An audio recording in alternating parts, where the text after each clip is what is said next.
जहां एकादश स्कंद श्रीमद् भागवत में लिखा हुआ है कि त्रिभुवन की राज्य लक्ष्मी देने पर भी आधे पल के लिए जो अपने इष्ट का चिंतन नहीं छोड़ता वो महाभागवत है। विचार करके देखो हम क्या है।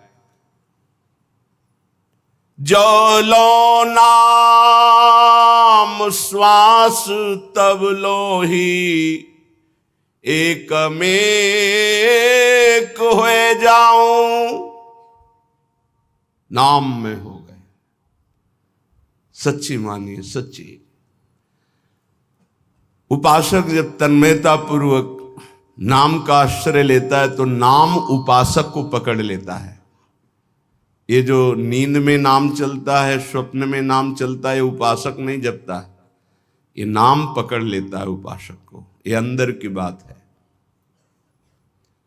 चाहे वो शौच में हो या अशौच में, दोनों में नाम कभी नहीं रुकता। अपवित्रः पवित्रो वा सर्वावस्थांगतो पिबः यह स्मरेत पुंडरीकाक्षम सवायाभ्यंतर शुचि। वायाभ्यंतर से परम पवित्र रहता है जिसकी स्मृति में हर समय नाम चलता है। जिह्वा में, कंठ में, हृदय में, स्मृति में। क्या अद्भुत स्थिति नाम जापक की। कल एक महापुरुष के दर्शन हुए, महाराष्ट्र के। रोम रोम से उनके निकल रहा था विट्ठल विट्ठल विट्ठल। ये अपनी अनुभूति कह रहा हूं। प्रश्न का उत्तर इधर दे रहे थे लेकिन आकर्षण हो रहा था, कोई है महाभागवत यहां। तो एकदम दृष्टि दौड़ी, देखा। उनका प्रश्न का उत्तर बाद में, पहले संभाषण करेंगे। हमारा सौभाग्य उदय हुआ। ऐसा लग रहा था साक्षात तुकाराम जी पधारे हैं। सच्ची कह रहे। कभी कभी लाडली जी की ऐसी विशेष महती कृपा होती कि ऐसे छुपे हुए महापुरुष कृपा करके दर्शन देते, जो उपाधि रहित हैं। उपाधि रहित होकर भगवान के वैभव की पूजा हो रही है तो बहुतायत है। लेकिन उपाधि शून्य दैन्य महापुरुष, इनका साक्षात्कार केवल प्रियालाल की विशिष्ट कृपा से होता है। जैसे राजसूय यज्ञ में सब उपाधि वाले महात्मा थे, बड़े बड़े ब्रह्म ऋषि महापुरुष, लेकिन उपाधि रहित वाल्मीकि जी की आराधना करा के भगवान ने राजसूय यज्ञ की पूर्णता की। ऐसे महाभागवत सच्ची मानिए, उनके रोम रोम से विट्ठल विट्ठल निकल रहा था। वो श्रवणेंद्रिय आपके पास नहीं, वो नेत्रेंद्रिय नहीं जिससे सुन सके। रोमांच हो रहा था। 2 घड़ी तो हमको संभलने में लगे, अपने आपे में आने के। केवल ऐसा बार बार की ऐसी कृपा कैसे हो सकती मुझ अधम पर कि ऐसे महापुरुष मुझे दर्शन दे सकते हैं। कोई नहीं जानता था। वो ऐसे ही साधारण ऐसे बैठे हुए थे। रोम रोम से विट्ठल विट्ठल विट्ठल निकल रहा था। ये तभी होता है जब अभिमान लीन हो जाता है आराध्य देव में, तब रोम रोम रग रग में नाम स्वयं स्फुरित होता है। जनाबाई के कंडों से निकलता था विट्ठल विट्ठल विट्ठल। तुकाराम जी जहां चरण रख देते थे वो भूमि बोलती थी विट्ठल विट्ठल। ये रोम रोम से राधा राधा निकलने लगे। कोई आश्चर्य की बात नहीं है। जिस भूमि को छू दिया वो भूमि बोल दी। श्री स्वामी शरण जी महाराज हित धाम में थे।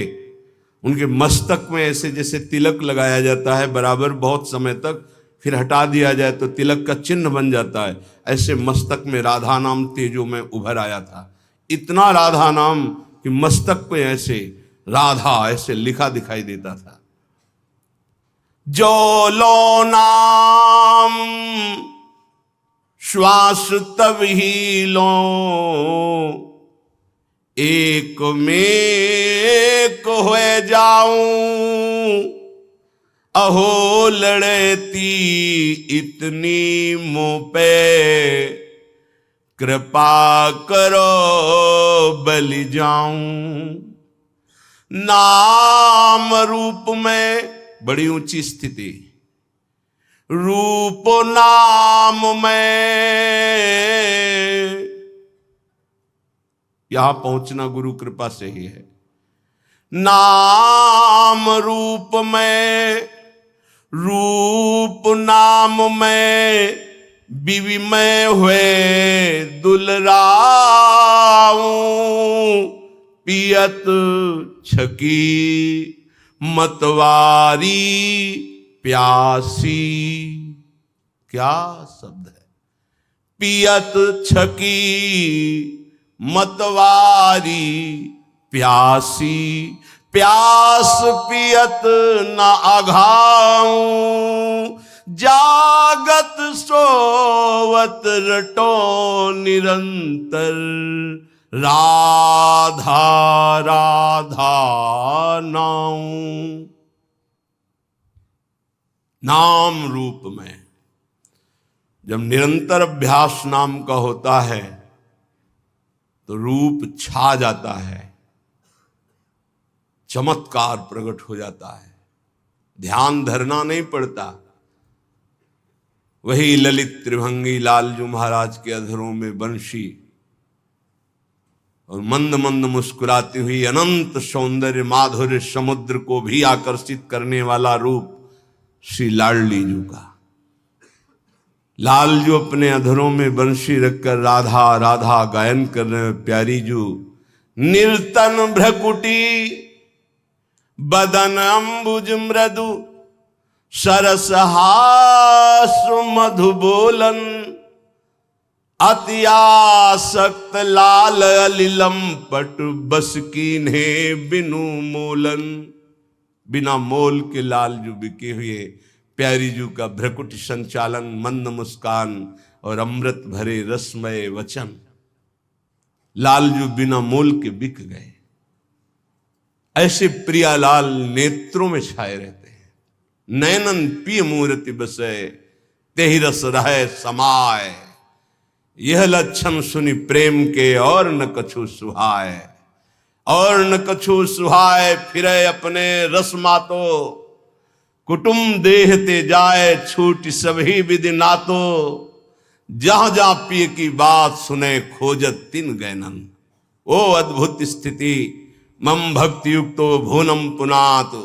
ऐसा महाभागवत भुवन के भुवन को पावन करने की सामर्थ्य रखता है।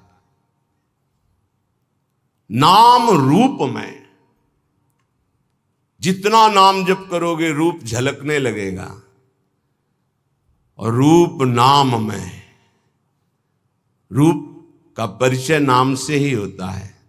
देखिए रूप नाम आधीना, अगर नाम नहीं तो परिचय नहीं मिलेगा। सामने रूप खड़ा हो, ये कौन है? बोले अमुक है, नाम परिचय कराता है रूप का। तो रूप नाम में, नाम रूप में, बीबी होए दुलराऊं।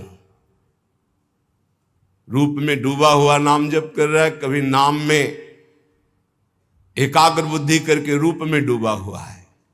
नाम रूप, नाम रूप में, रूप नाम में, बीवी में हुए दुलराऊं, पियत छकी मतवारी प्यासी। कैसे कोई समझ पाएगा? पान करके प्रेमामृत का छका हुआ उपासक मस्त है, लेकिन प्यास बढ़ती चली जा रही है राधा नाम की, राधा रूप की, राधा चरणारविंद की सेवा की। और प्यास पियत ना घाऊं, निरंतर पान कर रहे फिर भी तृप्ति नहीं।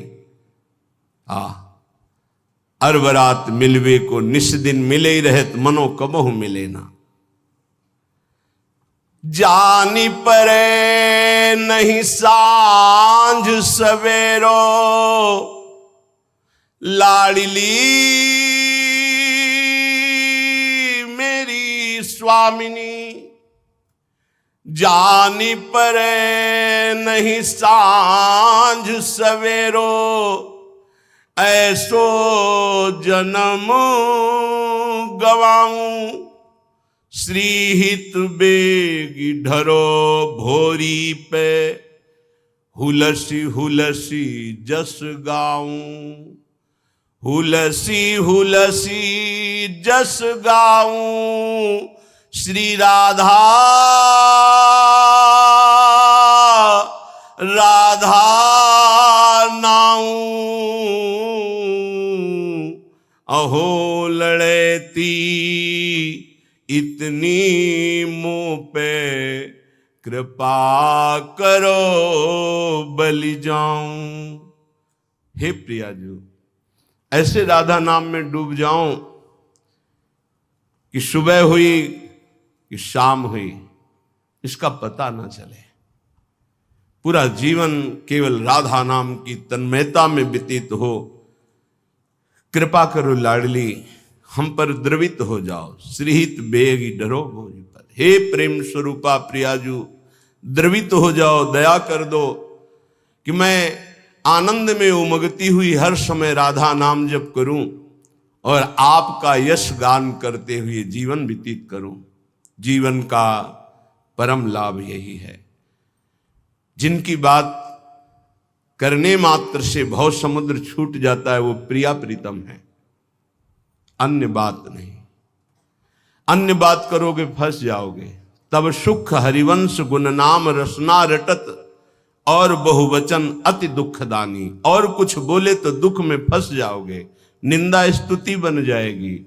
एकमात्र प्रिया प्रीतम की बात करो, उनका नाम जप करो, बहुत जोर का प्रेम प्रकाशित हो जाएगा हृदय में। दो ही बातों से, नाम जप और लीला गुण गायन श्रवण, इसी से प्रेम प्रकाशित होता है। श्रीपाद प्रबोधानंद जी महाराज कह रहे हैं, श्रीधाम वृंदावन का यदि आश्रय और वास मिल गया है तो आपको बहुत धैर्यवान बनना होगा। या आप भक्ति के मार्ग में चल रहे हैं तो आपको बहुत धैर्यवान बनना होगा। श्री वस्त्राभरणादिभि करपदाद्युत्कर्त दाहादिभि निंदा संस्तव कोटिभिर्बहु विभूत्यत्यंत दैन्यादिभि जीवान्नेव मृतो यथान विकृतिम प्राप्तः कथंचित क्वचित श्री वृंदावनमाश्रये प्रिय महानंदैक कंदम परम।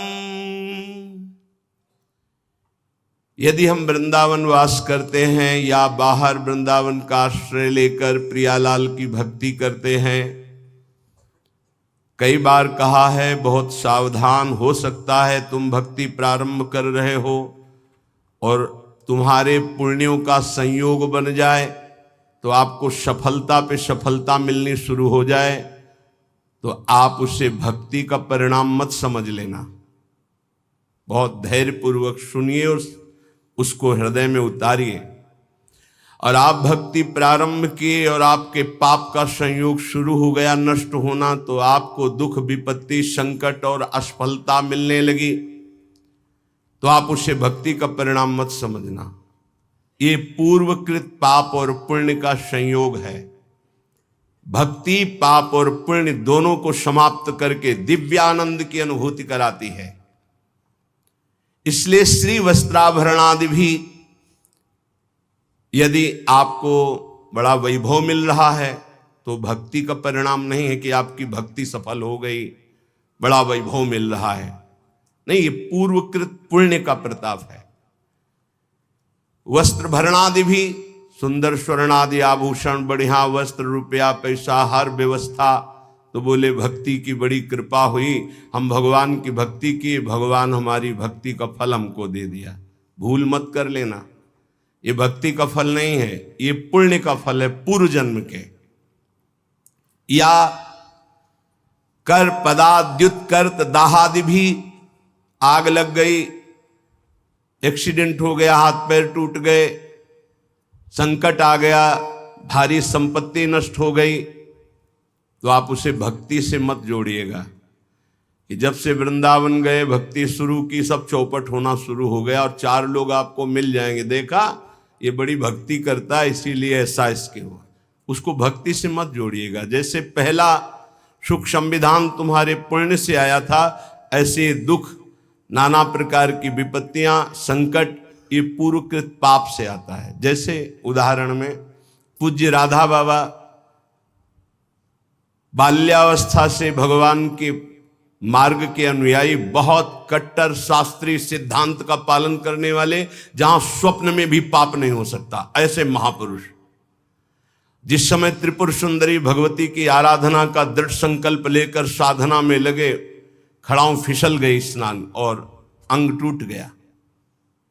और नियम था कि कोई भी औषधि किसी भी पैथिक की नहीं लेनी, चाहे वो आयुर्वेदिक हो, होम्योपैथिक हो, एलोपैथिक हो, कोई पैथिक नहीं।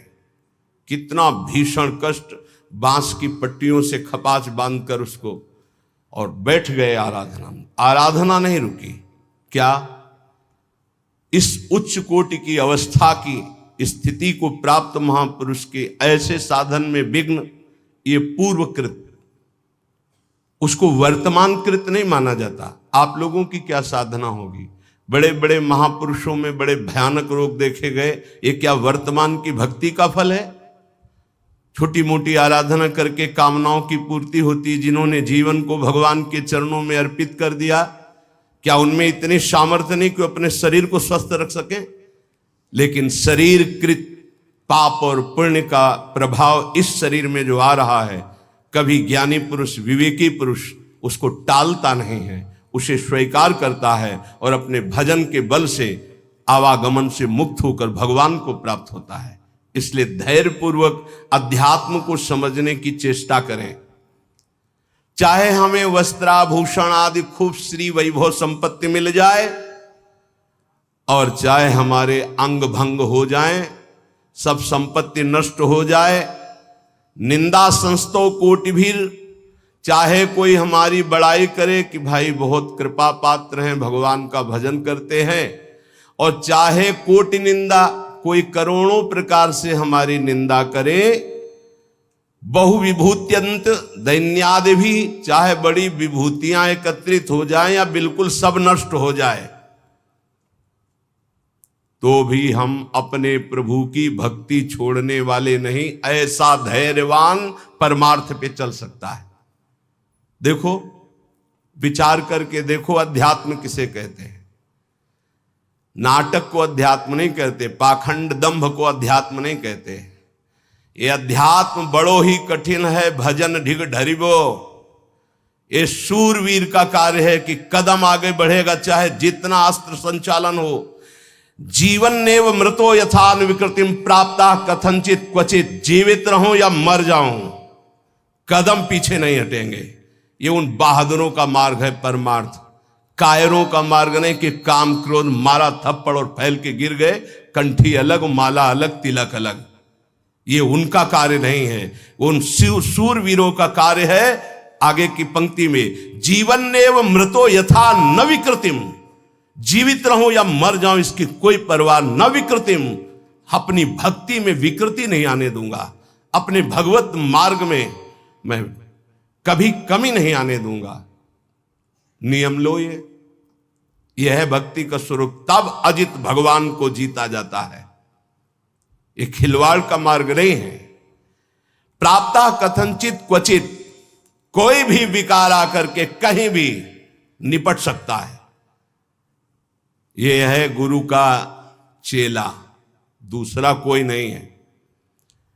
जैसे पहलवान गुरु अपने चेले को जहां देखता है कि कमजोर है, वहीं पीट पीट के फिर वो अखाड़े पे खड़ा करता है, अंगुली घुमाता है। ऐसे कोई भी लड़ सकता है।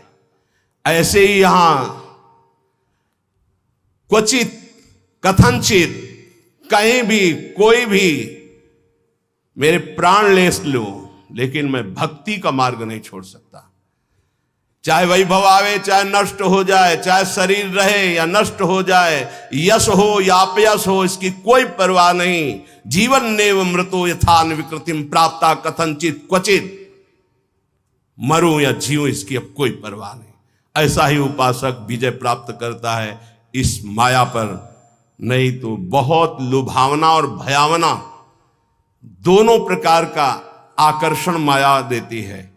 शूरवीर टिकता है, नहीं मृत्यु वरण, लेकिन भगवान को नहीं छोड़ सकता। महात्मा बुद्ध जी जब ब्रह्मबोध करने के लिए घर से निकले, एक वृक्ष के नीचे बैठ गए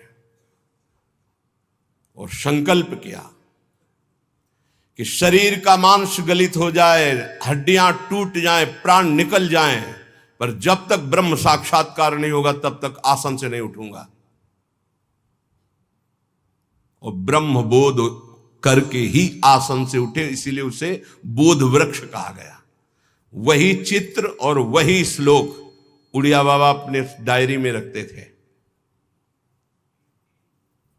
सदैव सामने, ऐसे जीवन में 2 श्लोक सामने सदैव रखा अपने दिमाग में। मात्रा स्पर्शास्तु कौन्ते शीतोष्ण सुख दुखदा आगमा पायनो अनित्यास्तास्ति क्षस्व भारत यम ही न व्यथ्यन्ते ते पुरुषम पुरुषर्षभ सम दुखा सुखाधीरम स्वमृतत्वाय कल्पते। जब कभी कोई भी विपत्ति, संकट, गर्मी, सर्दी, भूख, प्यास, ये 2 श्लोक का निरंतर सामने से भगवान कह रहे हैं, जगत गुरु कह रहे, यम ही न व्यथ्यन्ते ते, व्यथित मत हो, शांत मंत्र में लग, अपने इष्ट के चिंतन में लग। श्री वृंदावन आश्रय प्रिय महानंदैक कंदम परम, जो ऐसा हो जाता है उसे वृंदावन महा आनंद प्रदान करता है, वो महाप्रेम का अधिकारी होता है। देखो, शरीर छूटेगा, आज नहीं तो कल छूटेगा। हमें शरीर को लेकर के कि हमें सुख मिले सो भक्ति, आज हमारी भक्ति का स्वरूप बिगड़ गया है। शरीर सुविधा ही हमारी भक्ति रह गई है। बहुत ध्यान देने योग्य बात है। सच्ची मानिए, भगवान के मार्ग में चलने के लिए ये तो पक्का है, पक्का है, पक्का है।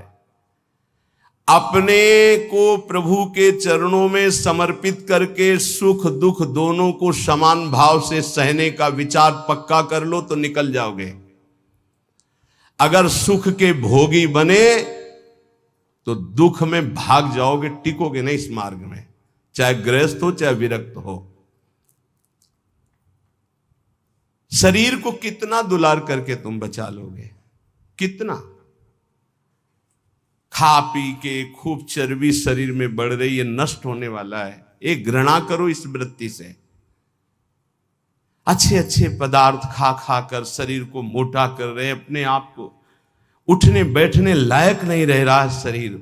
कहो व्यायाम करो, प्राणायाम करो, शरीर को कसो, शरीर स्वस्थ, चित्त स्वस्थ, साधन संयम परायण, अभी आनंद आ जाए।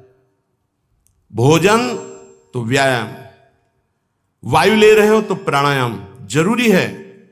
साधु हो या गृहस्थ हो, अगर तुम्हारा शरीर स्वस्थ नहीं, शरीर के कितने ऐसे अंग हैं जो साधारण प्रक्रिया से उन पर कोई प्रभाव नहीं पड़ता, उनको असाधारण, जैसे एक सांस में 2-3 किलोमीटर दौड़ना, चलो बाहर नहीं दौड़ सकते तो आजकल यंत्र चले हैं, ट्रेडमिल क्या कहते हैं, उस पे चल सकते हो आप। 48 मिनट प्रत्येक साधक को चाहिए कि पद्मासन या सिद्धासन में बैठे 48 मिनट, ये बहुत छोटी बात है। 6-6 घंटे आसनों पे बैठने का अभ्यास किया जाता है। भीषण सर्दी में पसीना, केवल एक लंगोटी लगाए गंगा किनारे बैठे, मार्किन नीचे बिछी हुई, उसी का आसन उसी का चला, 6-6 घंटे खुले में ऐसे पसीना से लथपथ शरीर हो जाता है। 90 प्राणायाम, साय मच जाती दिमाग में, एकदम मंत्राकार वृत्ति। परमानंद की अनुभूति के लिए अध्यात्म चाहिए। शरीर का दुलार करने वाला कभी साधक नहीं होता। प्रायः कुछ ऐसे महा कृपा पात्र जन हैं जो शरीर को संयम में, इंद्रियों को संयम में रखने की विचारधारा करते हैं। नहीं तो आजकल हम सुविधा को अपनी भक्ति का फल मानने लगे हैं। सही, हम आपसे हृदय की बात कहते हैं, भले बुरा लगे। ये सुविधा भगवान की प्राप्ति में बड़ी दुविधा है। जब तक भगवत प्राप्ति न हो जाए तब तक सुविधा का भोग न करें। हम धन्य घड़ी वो मानते हैं जब हमारा जीवन असुविधा में बीतित हुआ है। 20 वर्ष हम धन्यवाद प्रभु को करते हैं कि वो समय हमको दिया जो हम जानते नहीं थे कि वही सुख का साधन है, वही सुख का साधन है। हम नहीं समझ पाए थे, हम उसे समझ रहे थे, हमारी कसौटी कसी जा रही, लेकिन आज हमको समझ में आता है कि हमारा वरदान का समय वो था। असुविधा साधक को ऊंचाई पर चढ़ाती है और सुविधा साधक को रोक देती है। ये पकड़ लेना, जिसकी वृत्ति भगवदाकार हो गई, महलों में रहे चाहे झोपड़ी में, कोई फर्क नहीं पड़ता, लेकिन ये स्थिति प्राप्त करने के लिए असुविधा चाहिए। तो उतना ही सुविधा का भोग करे, शरीर के दुलार में न फंसे, मान लिया जाए, नहीं तो आध्यात्मिक ऊंचाई पर चढ़ना कठिन हो जाता है। जो भगवत प्राप्त महात्मा जन हैं वो कह रहे हैं, बहुत जन्म व्यतीत हो गए इस शरीर से प्यार करते हुए, लेकिन सदगुरुदेव नहीं मिले, इसलिए तुम बाजी हारते गए। मन रे अब की बेर सम्हारो, जन्म अनेक दगा में खोए, बिना गुरु बाजी हारो। मन रे अब की बेर सम्हारो।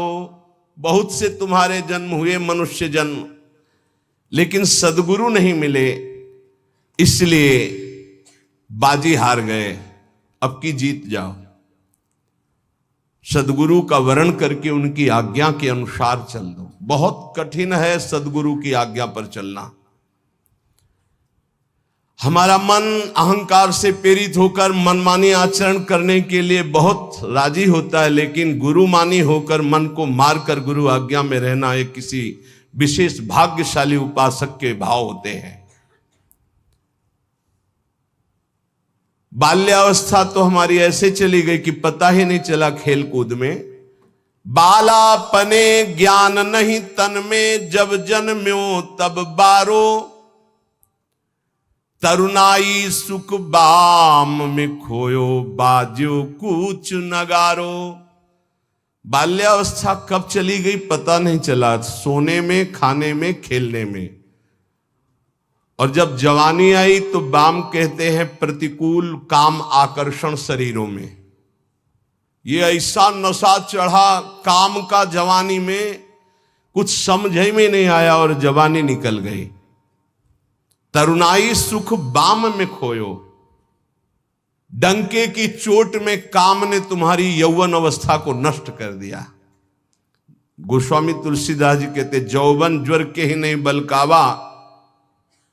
जवानी का बुखार किसको नहीं चढ़ा? तो कोई तो होगा जिसको नहीं चढ़ा। उसी को नहीं चढ़ा जो भगवान के चरणों में चित्त लगा दिया, नहीं तो जौवन ज्वर के ही नहीं बलकावा।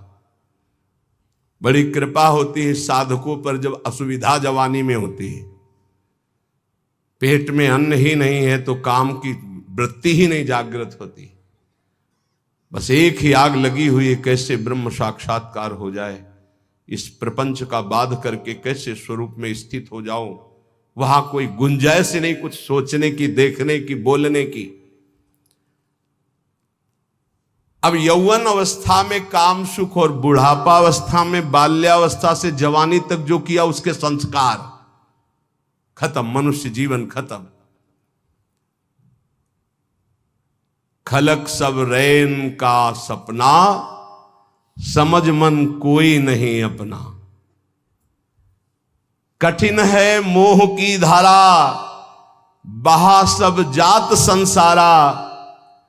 घड़ा ज्यों नीर का फूटा, पत्र ज्यों डार से टूटा। जो पत्ता डाल से टूट गया दोबारा नहीं लगेगा। कच्ची मिट्टी में पानी भरा गया, फैल गई, किसी काम की नहीं रही। ऐसे ही बुढ़ापा के बाद एक अवस्था आती मृत्यु, फिर मानव जीवन गया, फिर अन्य योनियों में भटकना पड़ा। तीन लोक और भुवन चतुर्दश, सब ही काल को चारो। पूरी रह्यो जगदीश गुरु तन, बासे रह्यो नियारो। कहे कबीर सुनो भय साधु, सब घट देखन हारो। जन्म अनेक दगा में खोए, बिनु गुरु बाजी हारो, मन रे अब की बेर संहारो। चाहे जितना तुम पुण्य करके चाहे जिस लोक में जाओ, तीनों लोकों तक काल का नगाड़ा बजता है। हर समय वो विनाश लीला करता रहता है। सब काल का चारा है, कोई नहीं बच सकता। जैसे हरिवंश प्रपंच बंच सब काल ब्याल को खायो, यह जिय जान श्याम श्यामापद कमल संगी सिरनायो। गुरुदेव ने जिसको स्वीकार किया और जगदीश का ज्ञान प्रदान कर दिया, कबीर साहब कहते हैं भाई सुनो, वही विजय प्राप्त कर लिया जो घट घट में सबको आराध्य देव माना। हर घट में हमारा आराध्य देव विराजमान है, वो जीवन मुक्त हो गया। इस शरीर का धारण करना मानव देह का यही सफलता है। नाम जप करते हुए सब में भगवत भाव करके अपने आप का उद्धार कर ले। समझो रे भाई, समझो रे, अरे हिया नहीं रहना, करना अंत पयाना। जाना है भाई, जाना है। मरना है भाई, मरना है। आज नहीं तो कल मरना है। गंदे विषय सेवन करके नहीं, भगवान नाम जप करके, अच्छे आचरण करके, भगवत प्राप्ति करके मरना है। यदि हम इस मनुष्य शरीर से भगवत प्राप्ति नहीं कर पाए तो हमारे दुख का अंत नहीं होने वाला। प्रेम भक्ति की रीति समझ कर हित सो राम रिझावे, गोविंद के कौतुक गुण लीलाता को ध्यान लगावे। सेवा सुमिरन बंदन अर्चन नौधा सो चित लावे, अब की अवसर भलो बनो है बहुरी दाव कब पावे। भजन प्रताप उतरे भव सागर उर आनंद बढ़ावे, साधुन की संगति को साबुन लेकर ममता मैल बहावे। हे भाई, बिना प्रेम भक्ति के भगवान की प्राप्ति कठिन है। गोविंद के चरणारविंद का आश्रय लेकर नाम जप करते हुए जो लीला गाते हैं, अर्चन बंदन करते हैं, नौधा भक्ति करते हैं, उनके हृदय में प्रेम लक्षणा भक्ति जागृत होती है। ये प्रेम लक्षणा भक्ति साधु संग से आती है। साधु संग रूपी ऐसा साबुन है कि ममता रूपी मैल धुल जाता है, और जहां मन ममता रूपी मैल से रहित हुआ तहां प्रेम प्रकाशित हो जाता है। प्रेम प्रकाशित होने में जो बाधा है, भक्ति करते हुए और साधु संग करते हुए भी यदि प्रेम प्रकाशित नहीं हो रहा तो ये कुछ बाधाएं इसमें वर्णन की गई हैं। ध्यान से सुन लो और इनको कभी करना नहीं तो प्रेम भक्ति जरूर जागृत हो जाएगी। पहला, आहार दोष। ध्यान में बैठा लो या लिखते जाओ। आपको साधु संग मिल गया है, नवधा भक्ति कर रहे हैं, लेकिन प्रेम नहीं प्रकट हो रहा है। जैसे आप वृंदावन धाम वास कर रहे हैं, सत्संग कर रहे हैं, नाम कीर्तन कर रहे हैं, प्रेम नहीं प्रकाशित हो रहा है, तो इन दोषों को देख लो आपके अंदर है क्या। पहला है आहार दोष। आहार दोष बुरी कमाई से जो अन्न आता है वो बुद्धि को भ्रष्ट कर देता है। इसीलिए हम आकाश वृत्ति से जीते हैं। आकाश वृत्ति, हमारे पास वही अन्न आएगा जो श्री जी पास करेंगे नहीं। हिम्मत नहीं किसी के यहां रख दे। यहां शासन है सहचरियों का। यहां ऐसा नहीं कि कोई पापात्मा आवे और आके गड्डी रख के चला जाए, ऐसी हिम्मत नहीं। उसके कदम नहीं उसके अंदर प्रवेश कर सकते। यहां शासन है, अव्यक्त शासन है। अगर यहां 100 रुपया कोई रखता है तो मेरी लाडली जू से प्रेरित होकर रखेगा, अन्यथा नहीं। इसीलिए 2 प्रकार से हमारा भोजन चलता है। एक तो ब्रजवासियों की टूक मांग के आते हैं, और दूसरा आकाश वृत्ति से जो आता है, बिना मांगे, बिना इशारा किए और बिना किसी प्रकार का सम्मान दिए। ये नहीं कि आप अर्थ देने वाले हो तो आपको एकांत में बुलाकर जयमाला पहनाई जाए कि जय हो आपकी, आपसे, बिल्कुल नहीं। और हो सकता है कि आपको कटु वचन सुनने पड़े और फिर आप रखो तो तुम बहादुर नहीं, लेके जाओ। लक्ष्मीपति जिनके सेवक हैं उनके सेवक हैं, इसलिए हर अन्न का कण पवित्र होगा यहां का। हमारी स्वामिनी के द्वारा प्रेरित जो आता है वो हृदय से स्वीकार है, इसलिए कहीं भी किसी भी तरह का इशारा, दान पेटी, कोई ये सब नाटक कि भाई यहां इतने भरो इतने भरो, कहीं कोई अगर कोई बाहर कर रहा है तो नौटंकी नाटक करके अर्थ एकत्रित करने वाला वो अपराधी माना जाएगा। इस पूरे राधा केली कुंज के भागवतिक विधान में किसी भी तरह के अर्थ का प्रवेश नहीं है। हम भिक्षुक हैं, हमारा भरण पोषण स्वामिनी से होता है। किसी के हृदय में ऐसे किया, स्वामिनी जी के आगे चढ़ गया, उसी से बिजली का बिल, उसी से उदर पोषण होता है। और ये हम इसलिए नहीं सुना रहे कि तुम चढ़ा देना, हम तो कसम खवाई सत्संग में कि जिनको ये लगता हो कि मेरे द्वारा चलता है, तुम्हें इष्ट की कसम है, यहाँ चवन्नी मत चढ़ाना। हम देखते हैं अपने स्वामी को, तुम्हारे से हमारा नहीं चलता, हम स्वामी से देखते हैं जिनसे अनंत ब्रह्मांड, तुमने सहयोग किया था ब्रह्मांड बनने में क्या? अनंत ब्रह्मांड एक संकल्प में बन गए, उनके हम दास हैं। तो जो अधर्म की कमाई से, अधर्म की कमाई कैसे होती है? जहां हमारा धर्म कहता है कि ये नहीं लेना चाहिए, हम उसे लेते हैं। जहां हमारा धर्म कहता है ये नहीं करना चाहिए, उसे हम करते हैं और फिर वो अर्थ लेते हैं। कई तरह के अधर्म की कमाई होती है। इसको हमने देखा भ्रमण के समय में। जैसे कहा जाता है कि आपका ब्लैक व्हाइट हो जाएगा, ऐसा हमने नहीं कहीं पढ़ा, शास्त्रों में नहीं पढ़ा, संतों से नहीं सुना। धर्म से 10 रुपया कमाओ, 4 रोटी बनाओ, 1 रोटी में 4 टुकड़े कर लो, 3 में तुम पाओ। एक गाय को दे दो, कौआ को दे दो, एक भिक्षुक संत को दे दो, एक ऐसे डाल दो, कोई जीव जंतु खा ले, इसे कहते हैं। वो तुम्हारा धन और पवित्र हो गया। पापाचरण करके आओ, 1 लाख में 10,000 दो, नरक जाओगे, क्योंकि वो 10,000 जो खाएगा उसकी बुद्धि भ्रष्ट हो जाएगी। आहार दोष। जब द्रौपदी जी और महाराज युधिष्ठिर और भगवान श्री कृष्ण भीष्म पितामह को घेरे हुए प्रश्नोत्तर हो रहे हैं, तो बहुत शास्त्र का ज्ञान दे रहे हैं, बहुत हजारों प्रश्नों के उत्तर भीष्म पितामह जी ने दिए। तो जब धर्म का उपदेश कर रहे थे तो कहा, रुको पितामह, ये वही बुद्धि है उसी महापुरुष की जो सभा में बैठा था, मुझे वस्त्रहीन किया जा रहा था, मैं चीख चीख के पूछ रही थी क्या ये धर्म है? उस समय ज्ञान तुम्हारा कहां चला गया था जो आज ज्ञान उपदेश कर रहे हो? तुम मुस्कुराए और कहा, बेटी तुम्हारा प्रश्न धर्मयुक्त है। वो सब बह गया, 6 महीने बाणों की सैया पर वो खून बह गया है। इस समय मैं शुद्ध हूं, जो प्रश्न करोगे ठीक धर्मयुक्त उत्तर होगा। उस समय पापी दुर्योधन का अन्न खाने से मेरी बुद्धि मलिन हो गई थी। उदाहरण दिया कि एक परमहंस जी जंगल में कंदमूल फल खाकर रहते थे। एक दिन राजा की दृष्टि पड़ी, श्रद्धालु था, साष्टांग दंडवत की, महाराज महल पधारी और अपने चरणामृत से, चरण रज से महल को पावन करें और प्रसाद पाए। मना कर दिया, हम तो कंदमूल फल खा गए, चला। दूसरी बार फिर आया, तीसरी बार फिर आया,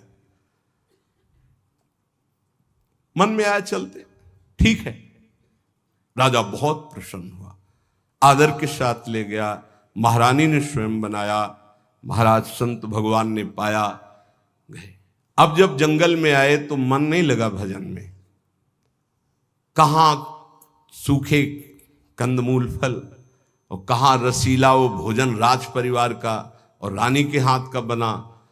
अब तो अच्छा दृश्य देखने की इच्छा नहीं होती हो, गुलरी पाकर, यही फल जंगली। बस अब ये इंतजार था कि राजा आ जाए और निमंत्रण दे दे। अन्न का प्रभाव। राजा आया, संकल्प ऋषि का, महाराज वो पहले बार में कि हाँ हाँ वो तो आप बड़े भगत हो, एक बार जाके हमने देख लिया, बड़ी श्रद्धा है, दोबारा गए तो प्रसाद बना रही थी रानी, तो दृष्टि गई हार पे। हार श्रृंगार उसमें रखा हुआ था, पेटी से खुल अपनी झोली में डाल लिया, बैठ गए, प्रसाद पाया, चले आए, झोली टांग दी। सायंकाल रानी जब श्रृंगार के लिए बैठी तो देखा पेटी खाली, हार नहीं। तो उनका महाराज, यहाँ किसी चोर का प्रवेश है नहीं, आपके वही सन्यासी जी जो आए थे वही ले गए। ऐसा नहीं, वो तो बहुत त्यागी वैरागी, वो हार क्या करेंगे? बोले हमारी दास दासियां, निजी दास दासियां, ये कहीं बाहर नहीं जाती हैं, तो ये क्यों चोरी करेंगे? इनका और कोई है नहीं, ये तो हमारी ही सेवा में रहती है। राजा को भी पक्का प्रमाण लगा कि संत, पर उन्होंने कहा नहीं, हमारे संतों की अवहेलना होगी, आप इस शब्द मत उच्चारण करो, मैं दूसरा बनवा देता हूं। 2-4-5 दिन वो उपवास किए संत भगवान, तब उन्होंने जंगल से फल लाने की सोचा, झोली में हाथ डाला तो देखा वो हार। तो उनका ये हार कैसे आ गया? ओ, मैंने चोरी की, ये कितना निंदनीय मेरी बुद्धि हो गई, कैसे मैं निकृष्ट हो गया, हार लिया और ऐसे मैं चोर हूं, मैं चोर हूं, वहीं से कहते हुए राज दरबार में मैं चोर हूं। महाराज उतरे, दंडवत किया, कहा महाराज आप चोर नहीं हो। नहीं मैं चोर हूं, मैंने हार चोर। बोले महाराज मैंने परीक्षा के लिए आपकी झोली में डाला था और उनको ऐसे ले गए, कि सभा को कहीं ये न लगे कि संत ऐसे होते हैं। एकांत में ले गए और बोले महाराज आप ही चोरी करने वाले, आप ही ईमानदारी से वापस लाने वाले, मेरी समझ में नहीं आया। तो बोले शास्त्रों में जो लिखा है, आप कल सुने थे चर्चा में, प्रताप रुद्र जी के दर्शन के लिए भी महाप्रभु ने निषेध कर दिया था, राज अन्न निषेध माना गया है अगर वो वैष्णव भक्त ना हो तो। बोले ये राज अन्न का प्रभाव है कि मेरी बुद्धि लुभायमान हो गई और स्वर्ण की चोरी कर ली, कई दिन से भोजन नहीं पाया, वो सूख गया, रक्त जल गया, तो इसलिए अब मेरी बुद्धि शुद्ध हुई। ये तुम्हारे अन्न का दोष है जो हमने 2 बार पाया, उससे मेरी बुद्धि पतित हो गई।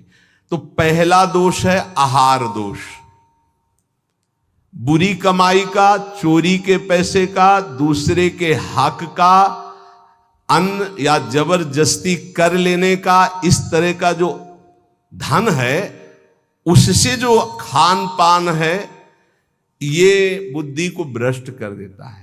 जैसे ब्याज दर ब्याज, अब वो आपको पैसा मिलेगा तो फिर वो आपकी बुद्धि में भजन नहीं होने देगा। संकल्पित अन्न मिलेगा, कभी किसी का ऐसा दिया हुआ साधक को या गृहस्थ बट रहा है हलवा, भूखे मर रहे हो, ऐसे हाथ फैला दिया, तुम गृहस्थ हो, वृंदावन आए हो, एक दिन उपवास कर लो, थोड़ा सा कुछ लेकर पेट में डाल लो जो तुम्हारा धर्म की कमाई का, दूसरे का हलवा मत खाओ। मान लो हमारी बात, सारी बुद्धि नष्ट हो जाती, सुकृत नष्ट हो जाते हैं। आहार दोष पहला, कई बार बताया, इस पर ध्यान दीजिए। सतोगुणी पवित्र अन्न भी यदि मात्रा से अधिक हो गया तो रजोगुण, उस मात्रा से अधिक हो गया तो तमोगुण पैदा कर देगा, अल्प मात्रा में पाइए। दूसरा, शरीर को स्वस्थ रखिए। शरीर को स्वस्थ रखने के लिए, ब्रह्मचर्य पुष्ट रखने के लिए परिश्रम युक्त सेवा अत्यंत आवश्यक है, जिसमें पसीना चुहे। ये दिनचर्या आज की नहीं है जो आप देख रहे हो कि 1:30 बजे उठते हैं, तो ये आज की नहीं, ये जीवन की दिनचर्या है। सूर्य उदय होते होते परिक्रमा वृंदावन की हो जाती थी, अपनी रात्रि में उठे, 45 मिनट व्यायाम, 48 मिनट प्राणायाम, छड़ी उठाई, पूरे वृंदावन की परिक्रमा एक सांस में। इसके बाद आके श्री जी की मंगला, गुरु जी की सेवा में 9 बजे तक, फिर आके श्रृंगार, फिर गुरु जी की 2:30 बजे रोटी मांग करके एक बार 24 घंटे में, वो भी न सब्जी न दाल। ऐसे थोड़ी भगवत मार्ग की निरंतर भगवदाकार वृत्ति प्राप्त की जाती है।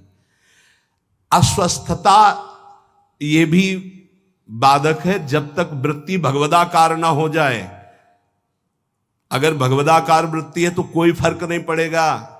भगवदाकार वृत्ति नहीं है और आपको केवल ऐसे ही नकली वो करके अल्ट्रासाउंड ऐसे और आपको बता दिया जाए कि आपकी किडनी थोड़ा दोष युक्त हो रही है, भजन करके दिखा देना, डिप्रेशन में पहुंचने लगोगे। पक्का समझना, शरीर स्वस्थ, चित्तवृत्ति प्रभु में लगा लोगे। शरीर अस्वस्थ है और चित्तवृत्ति भगवदाकार नहीं हुई तो इसी में कराओगे, पक्की बात समझ लो। और एक बार चित्तवृत्ति लग गई तो 2 किडनी की क्या बात, अगर 10-20 होती हो सब फेल हो जाती तो भी कोई फर्क नहीं पड़ता। पक्का मान लीजिए, पक्का मान लीजिए। इसीलिए संसारी पुरुषों को विश्वास नहीं होता कि क्या ऐसा भी हो सकता है, क्या ऐसा होता है। कर्तुम अकर्तुम अन्यथा कर्तुम सर्व समर्था सा ईश्वरः। अभी क्या समझे हो तुम? अस्वस्थता से बचिए। प्रत्येक साधक से कहा व्यायाम करो, चाहे साधक हो चाहे साधिका। संयम से चलो, व्यायाम प्राणायाम अत्यंत आवश्यक है। ठीक है, आपकी दिनचर्या ऐसी तो समय निकालो, ऐसी दिनचर्या में समय निकालो कि आप व्यायाम कर सको, आप प्राणायाम कर सको। मान लो मेरी बात, आहार अल्प पवित्र आहार है, पक्का, इसमें कोई संशय नहीं, गुरु प्रदत्त आहार है। और अल्प आहार तो शतोगुणी बना रहेगा। दूसरा, व्यायाम प्राणायाम प्रत्येक साधक को करना चाहिए। यह महापुरुषों को देखें, अपने गुरुदेव को भी देखा है, क्योंकि आजीवन हमें संयम पूर्वक भजन मार्ग में बढ़ना है। तो ये दोनों बातें जरूर। तीसरा, आलस्य का त्याग। आलस्य, वृंदावन रहते हुए भजन करते हुए भगवत मार्ग में आपके प्रेम क्यों नहीं प्रकट हो रहा? यह सिद्ध महापुरुष के द्वारा बताए हुए। पहला, आहार दोष। दूसरा, शरीर को स्वस्थ रखो, नहीं तो अस्वस्थता में भजन नहीं होता। किनका? साधक का। तीसरा, आलस्य। ये सबसे ज्यादा साधक को परेशान करता है। ये 3 बातें पहले क्यों लिखी गई? अभी और हैं। प्रायः साधक को भोजन में स्वाद की बुद्धि रहती है। आलस्य को त्यागिए, नहीं तो प्रेम। काहे को इतना सोते हो? हम तो प्रभु से मनाते थे कि हमें नींद ना आवे, प्रभु मेरी नींद खत्म हो जाए। वो आज उसकी कृपा का फल प्राप्त हो रहा है। हाँ, कि नींद नाम की चीज नहीं है यदि और कोई डिस्टर्ब भी नहीं, कोई परेशान भी नहीं है। ये बस अगर आप ठिकाने देखो, नींद को विश्राम जो इंद्रियों को मिलता है नींद में ना, वो संसार का चिंतन छोड़ने से। खास बात समझिए, 6 घंटे संसार का चिंतन छोड़ के बड़ा फ्रेश लगा, और 6 घंटे अगर भगवान के चिंतन में संसार को भूल गए तो कैसा लगेगा, सोचो। चौथा है प्रमाद।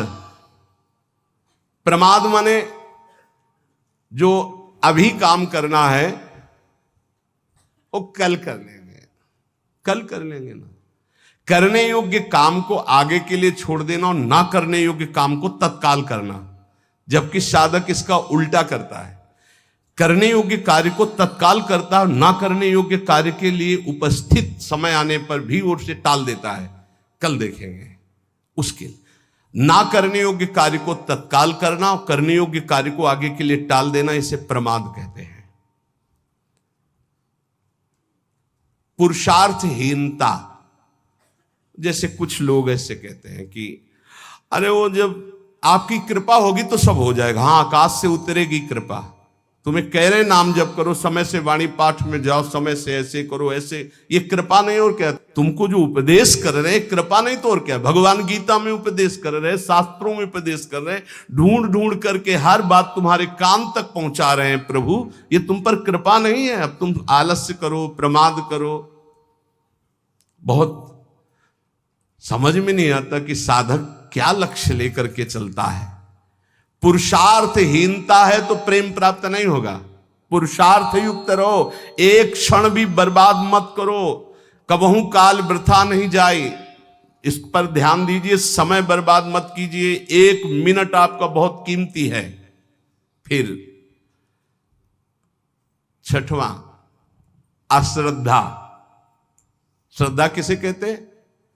गुरु और शास्त्र के वाक्य को यथावत बिना विचार किए पालन करना, उसे श्रद्धा कहते हैं।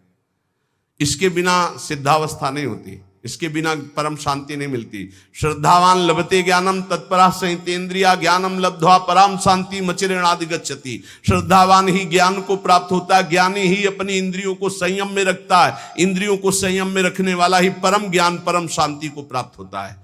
प्रथम हृदय श्रद्धा जो करे, सेवक वाणी प्रथम हृदय श्रद्धा जो करे, आचार्यजन जाय अनुसरे जहां जहां हरिवंश के, तब बात बनती है। भवानी शंकरो बंदे श्रद्धा विश्वास रूपिणो याभ्याम बिना न पश्यंती सिद्धा स्वांता समय। कह रहे हैं ऐसा करो, बिल्कुल नहीं सुन रहे तो क्या है? अश्रद्धा। ये तुम्हें प्रेम प्राप्त नहीं होने देगी, ये भगवदानंद की अनुभूति नहीं होने देगी। कैसे कैसे? अगर आप वचन रूपी लक्ष्मण रेखा के अंदर रहोगे तो माया रूपी रावण तुम्हारा हरण नहीं कर पाएगा, तुम्हारी बुद्धि रूपी सीता का अपहरण नहीं कर पाएगी। राम जी वरण कर लेंगे बुद्धि रूपी सीता का, श्याम जी वरण कर लेंगे। भीष्म पितामह अंतिम समय कहते हैं, हे श्री कृष्ण मेरी कुंवारी बुद्धि को स्वीकार करो, आज तक इस बुद्धि को कभी किसी ने स्पर्श नहीं किया, ये बुद्धि कुंवारी है, वरण कर लो इसको। लेकिन हमारी बुद्धि का तो अपहरण हो गया है, विषयों ने अपहरण कर लिया है। क्यों?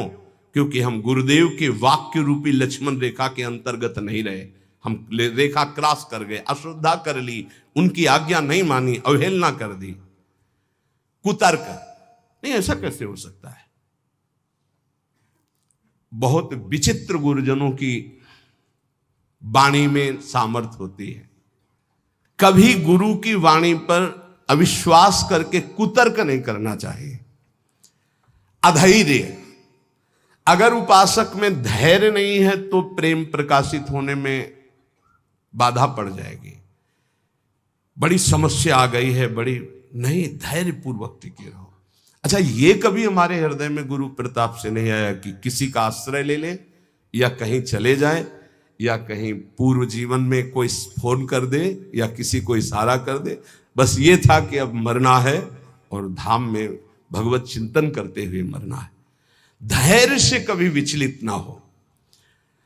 अगला है अनिश्चय।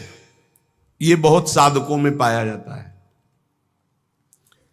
एक दिन गुरुदेव भगवान ने कहा, जब साधक घर से निकलता है तो उसका वैराग्य अग्नि के समान होता है, उसे ज्वाला की तरह रोज बढ़ना चाहिए। उसका वैराग्य शीतल क्यों हो जाता है, ठंडा क्यों हो जाता है? उसका वैराग्य तो प्रतिदिन और तेजस्वी होना चाहिए। उसका कारण है अनिश्चय। सुख सुविधाएं भोग मिले और जीवन बढ़िया कट रहा है। हे, जीवन काटने के लिए नहीं, जीवन मिटाने के लिए हम आए हैं, अस्तित्व मिटाने के लिए आए हैं। हमारा निश्चय है कि प्रिया प्रीतम की प्राप्ति के लिए हर भोग को छोड़ना है और प्रभु को प्राप्त करना है। वैरागी वही है जो समस्त भोगों के बीच में रहता हुआ भी भोग स्वीकार नहीं करता, केवल अपनी दिनचर्या और भगवत प्राप्ति के हेतु जीने के लिए केवल उसको धारण करता है। ऐसे बहुत से संत अपने। अभी एक उपासक बच्चा है, पूछा, है तुम्हारी बनियान में रंग लगा है, रंग वाली बनियान क्यों पहने, दूसरी पहन लो ना। जैसे आपकी आज्ञा पर काम चल रहा है ना अभी शरीर के, नहीं बदल, वैसे जैसी आपकी आज्ञा पर काम चल रहा है ना, हाँ ठीक है जाओ। अच्छा लगा कि धैर्य से वैराग्य की पुष्टता, काम चल रहा है ना, अच्छा है। अनिश्चय हमारे हृदय में जब होता है तो हमें भोग गिरा देते हैं। हमारा निश्चय क्या था? हम प्रभु की प्राप्ति के लिए जानबूझकर समस्त भोगों का त्याग करते हुए सच्चिदानंद रस में स्थित होंगे, फिर हम क्यों डिग गए? इसका मतलब हमारे निश्चय में कमी थी। अनिश्चय, हमारा निश्चय था कि हम अपमान को सहेंगे, हम निंदा को सहेंगे, हम तिरस्कार को सहेंगे, हर कष्ट सहेंगे, पर हे नाथ आपको प्राप्त करेंगे, आपका भजन करेंगे। कहां गया वो निश्चय? थोड़ी सी कोई अपमान की वृत्ति आई, हम गुस्सा हो गए, थोड़ा सा तिरस्कार हुआ, हम परमार्थ छोड़ दिया, थोड़ा सा कोई भोग आया, हम भजन छोड़ दिया, भोग में राजी हो गए। कहां गया हमारा निश्चय? इसका मतलब अनिश्चय है हमारे हृदय में, लक्ष्य का निश्चय नहीं है। संशय, पता नहीं भगवान में सुख है कि भोगों में सुख है, पता नहीं इस मार्ग से भगवान मिलेंगे कि नहीं मिलेंगे, पता नहीं जिनके सहारे भगवान की प्राप्ति कराएंगे कि नहीं कराएंगे। कई तरह संशयात्मा विनश्यति, वो भ्रष्ट हो जाएगा, गिर जाएगा। असंयम, ये बहुत खास बात है। असंयम साधक को नष्ट कर देता है। संयम से रहो। आपसे कई बार प्रार्थना की सत्संग में कि यदि आप 2 चपाती पाते हैं तो उसी के अनुसार कितना भी अच्छा भोजन उतने लीजिएगा। आपका भोजन का संयम होना चाहिए, आपके शयन का संयम होना चाहिए, आपके दिनचर्या का पूरा नियमावली होना चाहिए। संयम नियम साधना में चाहे गृहस्थ हो चाहे विरक्त हो, बहुत बड़ा इनका योग है। असंयम नहीं है। कभी मन आया तो 7 बजे जग गए, कभी मन आया 5 बजे जग गए, कभी मन आया 1 बजे जग गए, ऐसा नहीं होना चाहिए। असहिष्णुता, सहनशीलता ना होना साधक के प्रेम प्राप्ति में बाधक लक्षण है। हर बात को सहन कर जाओ। सहनशीलता सहत सहत बाढ़े भगति गृह तन गुरहित गात। अपवित्रता, कई बार इस पर चर्चा हुई है। आजकल बड़ी अपवित्रता के चांस हैं, जैसे शौचालय और बाथरूम एक ही में सब है,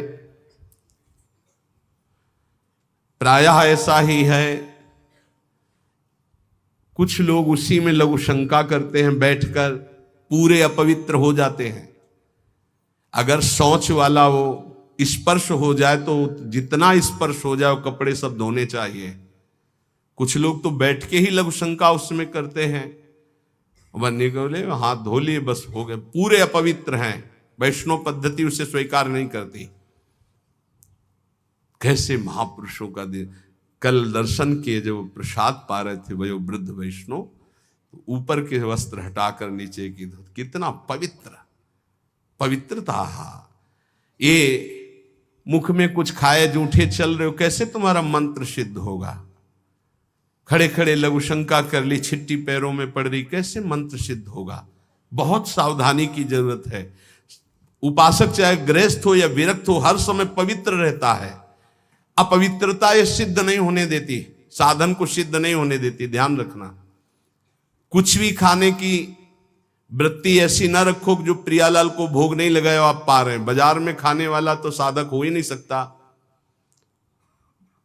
हम ये कह रहे हैं कि यदि आप बहुत ही गृहस्थ में हो और आपका मन कर रहा है कि भाई आज हम नमुक चीज पाए, तो आप पहले ये जांच करो कि जहां से ले रहे हो पवित्रता का विधान वहां है कि नहीं है। नहीं तो बहुत अपवित्र रहता है, आप अच्छे से समझ लीजिए।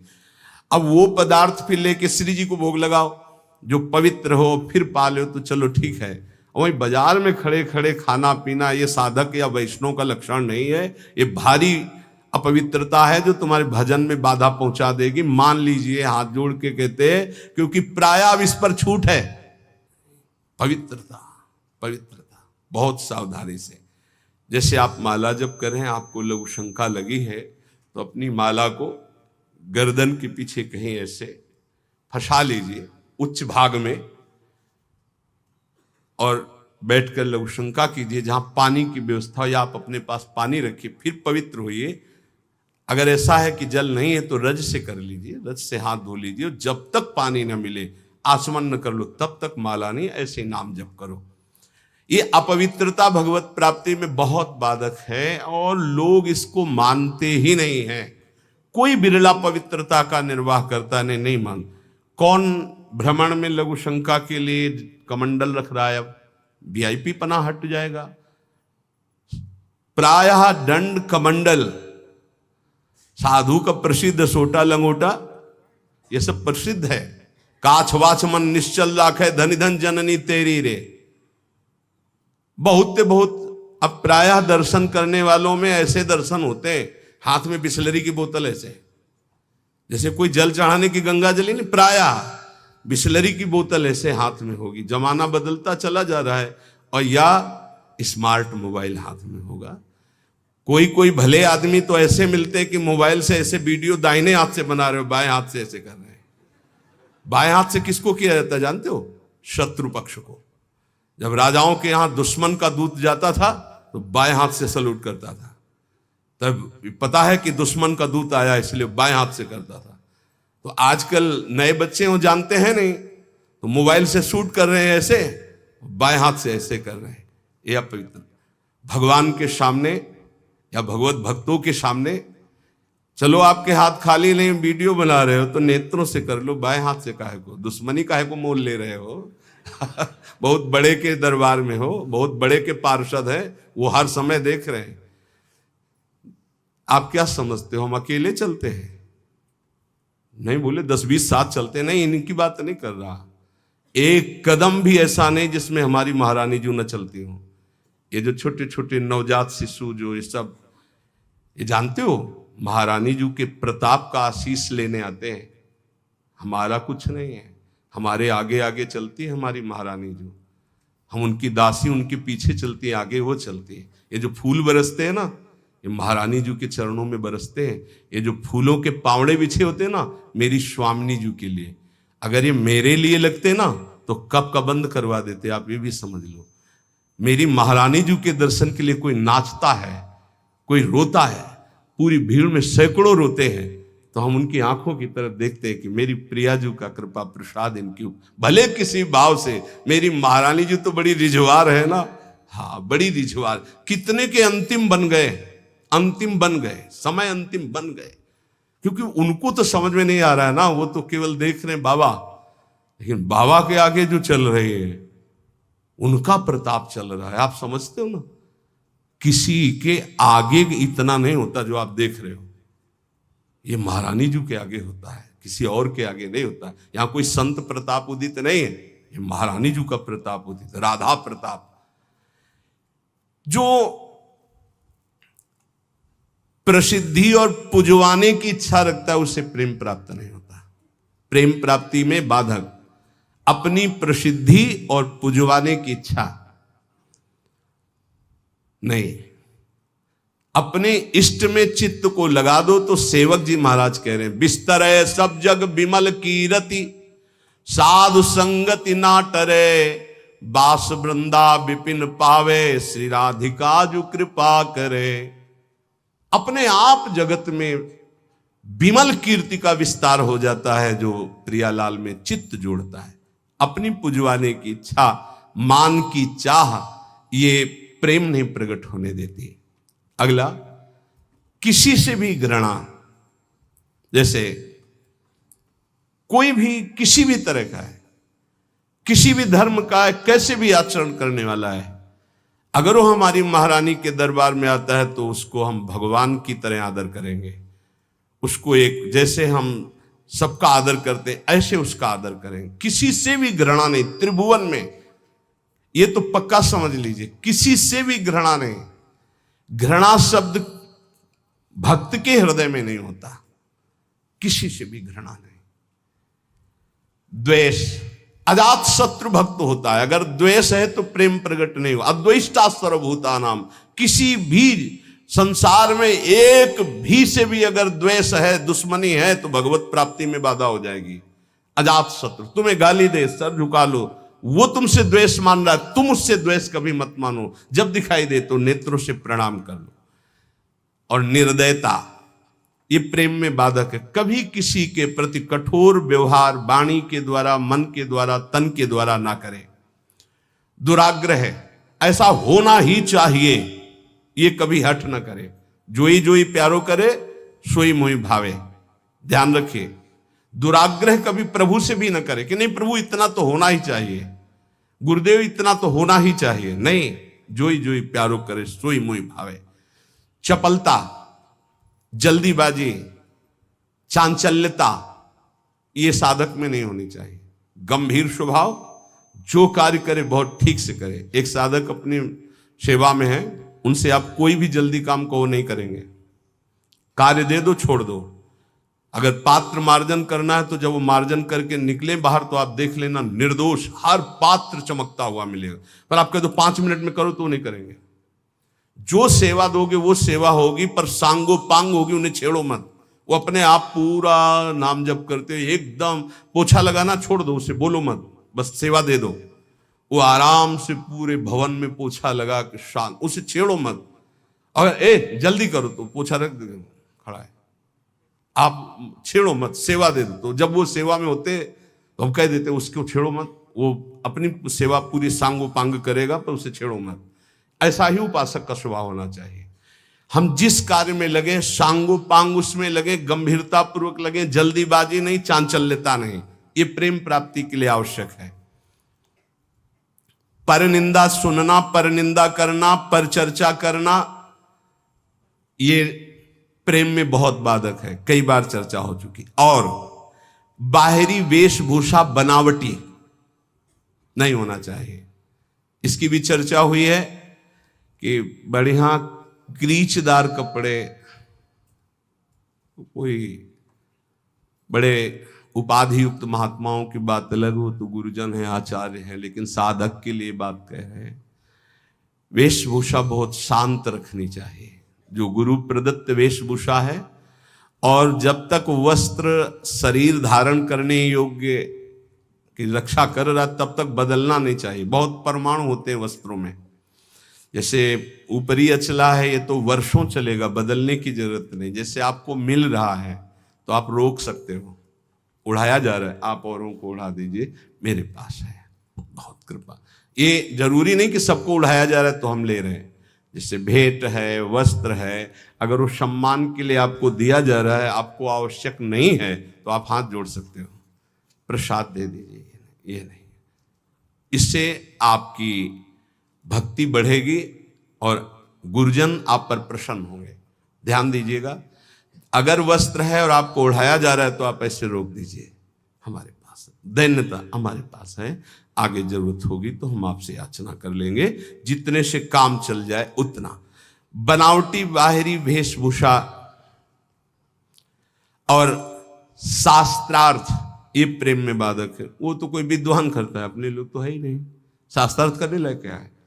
तो शास्त्रार्थ तो विद्वानों का विषय है, पर किसी भी विषय में तर्क वितर्क नहीं करना चाहिए, मौन का आश्रय लेके हट जाना चाहिए।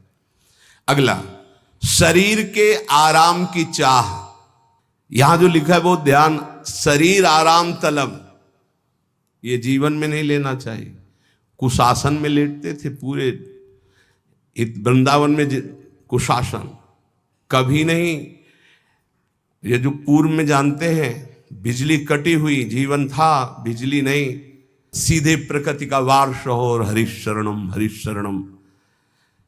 और मनोरंजन, बोले 4-5 घंटे तो सत्संग और वाणी पाठ हो गया है, अब वो वाला मोबाइल टच वाला कौन सा कहते हैं, स्मार्टफोन, अब उसमें, अब हमको तो सब बातें आती नहीं, सीरियल कहते हैं कि क्या कहते हैं, वो जो देखते हैं, हाँ उसमें करके सीरीज, हाँ वही। अब एकांत में मनोरंजन सीरीज में देखोगे, आजकल की जो है ना, पहले रामायण महाभारत जैसे, अब ऐसी सीरीज है कि आपके भजन को नष्ट कर देंगे, आपके चिंतन को नष्ट कर देंगे। इसलिए प्रार्थना है कि जितने भी साधकों के पास, वैसे तो सबके पास है नहीं जो सेवा में है, और जो भी गृहस्थ जन है, ऐसी चीजें मत देखो जो आपके भजन में बाधक हो। अगला है कुसंग, ये भजन करते हुए प्रेम नहीं उत्पन्न होने देंगे। चलो अब थोड़ी देर निकलते हैं चल के, और बातचीत और ऐसे कुसंग ना होने पाए। जाके संग कुमति मति उपजे, करत भजन में भंग, तजोरे मन हरि विमुखन को संग। साधना के प्रतिकूल साहित्य का स्वाध्याय करना, आपकी साधना है प्रेम के प्रतिकूल स्वाध्याय करना, प्रतिकूल सत्संग सुनना। प्रतिकूल भी सत्संग होता है, हाँ अब हमारा चल रहा है दासो हम का, हमें सुनाया जाए, हम ब्रह्मास्म का, तो प्रतिकूल तो हो ही गया। इष्ट मिले और मन मिले, मिले भजन रस रीति, तहां निसंग कोहे मिलिए, तासो की जय प्रीति। गुरुजनों का तिरस्कार कर देना, ऐसा होता है। कौन बार बार खड़ा होए, इनको तो 10 बार आना है आए। गुरुजन चाहे 100 बार पधारे, 100 बार प्रणाम, 100 बार खड़े हो गए, ये आराधना है। अरे तो बोलते रहते, रोज ही प्रवचन करते हैं, क्या माने। एक ने हमसे कहा कि महाराज जब वैराग्य का प्रवचन करते तो गद्दा वद्दा निकाल के बाहर फेंक देते, और जब आश्रय का प्रवचन करते तो फिर गद्दा अंदर लग जाते। बताओ चले कौन, वैराग्य वाला कि आश्रय वाला? तो तुम हो किसके? आश्रय के कि वैराग्य के, बस यही समझना है। गुरुजनों के वचनों पर अविश्वास, भजन जो संख्या दी गई उसमें लापरवाही। बहुत ज्यादा संख्या नहीं दी थी, एक दिन कहा था सब लोग 11 माला तो कर ही लिया करो। वो ईमानदारी से बताओ बेईमानी कितनी है इसमें। 11 माला मात्र नहीं, अगर कर रहे हो तो ठीक है, वैसे तो, पर 11 माला की संख्या कितने लोग पूरा करते हैं अपना देख लेना भैया। जो नियम दिया गया उसमें लापरवाही नहीं होनी चाहिए, बस ये बात देख लो। जो विशेष सेवा में लगे हुए रात दिन, उनको भी युक्ति बताइए कि तुम्हारा कैसे पूरा होगा। लेकिन जिनको समय है उनको 11 माला संख्या तो करनी ही चाहिए, निज मंत्र की, शरणागत मंत्र की। और लक्ष्य के प्रति लोभ ना बढ़ा करके धन के प्रति लोभ आ जाना भगवत प्राप्ति, प्रेम प्राप्ति में बड़ा बाधक है। या साधन करते हुए अहंकार आ जाना, ये भी भगवत, साधन ठीक चल रहा है सब, लेकिन अहंकार आ गया तो भगवत प्रेम नहीं होगा। जो वैराग्य मार्ग में है, ब्रह्मचर्य का खंडन करना, या गृहस्थ में संयम युक्त गृहस्थ धर्म का सेवन ना करना। विपत्ति आ गई तो घबरा करके परिवार वालों की शरण में चले जाना विरक्त के लिए। विपत्ति आ गई तो भगवान का आश्रय छोड़कर किसी धनी मानी की बात शरण में चले जाना। चाहे गृहस्थ हो चाहे विरक्त, भगवान के सिवा अन्य आश्रय नहीं। नरसिंह मेहता, प्रहलाद जी, मीरा जी, बड़े बड़े भक्तों के चरित्र पढ़ो, किसके पास गए? हरिः शरणम हरिः शरणम, हर विपत्ति नष्ट। हरि स्मृति सर्व विपद विमोक्षणम, बड़ी बड़ी विपत्तियां भगवान की स्मरण से नष्ट। सही औषधि हर विपत्ति नाश करने के लिए भगवत गुणगान, भगवान नाम जप, अलौकिक चमत्कार, बिना किसी फोन के हर समस्या का। हरि स्मृति सर्व विपद विमोक्षणम, मान लीजिए आप, किसी की तरफ मत झांकिए, केवल प्रभु की तरफ देखिए तो कुछ बिगड़ ही नहीं सकता। 5 वर्ष के प्रहलाद जी क्या बिगाड़ लिया त्रिभुवनपति हिरण्यकश्यप ने, पर हमारा विश्वास काम नहीं करता। किसी भी मनुष्य को, संपत्ति को, सुख भोग को, पद को, ममता को भगवान के समान न रखना। अपने इष्ट की समानता में किसी को न रखना। कैसे समझोगे कि हमने इष्ट की समानता में किसी को नहीं रखा? किसी व्यक्ति के मिलने पर, वस्तु के मिलने पर, भोग सामग्री के मिलने पर, पद मिलने पर यदि भगवान भूल गए तो वो भगवान से बढ़कर वस्तु हो गई, भगवान छोटे हो गए। अगर भगवत स्मरण चल रहा है तो फिर किसी को नहीं रखा भगवत स्मृति के समान। अब आप देख लीजिए, छोटी छोटी बातों में भगवत स्मरण छूट जाता है तो भगवान छोटे हो गए और वो भोग सामग्री, वो व्यक्ति बड़ा हो गया। आगे कह रहे हैं, जो भारी व्यवस्था धर्म प्रचार के चक्कर में पड़ जाता है, प्रेम प्राप्ति दुर्लभ हो जाती है, वो लक्ष्य को भूल जाता है। इतने दोषों से यदि बच जाया जाए गुरु कृपा से, तो सहज भजन में रुचि हो जाए और भगवत प्राप्ति हो जाए और प्रेम प्राप्ति हो जाए।